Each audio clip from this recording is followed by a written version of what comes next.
రాష్ట్ర వ్యాప్తంగా ఎన్టీఆర్ భరోసా పింఛన్ల పంపిణీ పండుగల సాగింది. నూతన సంవత్సరం సందర్భంగా ఒకరోజు ముందే ప్రభుత్వం పింఛన్ల పంపిణీ చేపట్టింది. ఉదయం నుంచి మంత్రులు, ఎమ్మెల్యేలు ఇంటింటికి వెళ్లి లబ్దిదారులకు పింఛన్లు అందజేశారు. ఎన్టీఆర్ జిల్లా నందిగామ మండలం మునగచెర్లలో ఎంపీ కేశినేని శివనాథ్, ప్రభుత్వ విప్ తంగిరాల సౌమ్య, ఎమ్మెల్యే శ్రీరామ్ రాజగోపాల్ లబ్దిదారుల ఇళ్లకు వెళ్లి పింఛన్లు అందజేశారు. పల్లె పండుగ 2.0లో భాగంగా రోడ్ల నిర్మాణానికి శంకుస్థాపన చేశారు. వత్సవాయి మండలం భీమవరంలో పెన్షన్ల పంపిణీ చేశారు. శ్రీకాకుళం జిల్లా కోటబొమ్మాళిలో మంత్రి అచ్చెన్నాయుడు పింఛన్ల పంపిణీలో పాల్గొన్నారు.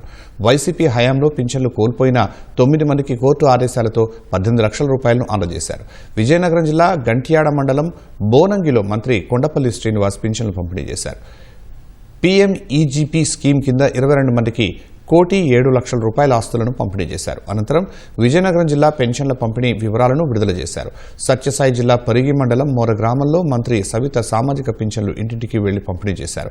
కడప జిల్లా జమ్మలమడుగులో తెలుగుదేశం నేత భూపేష్ రెడ్డి పింఛన్ల పంపిణీలో పాల్గొన్నారు.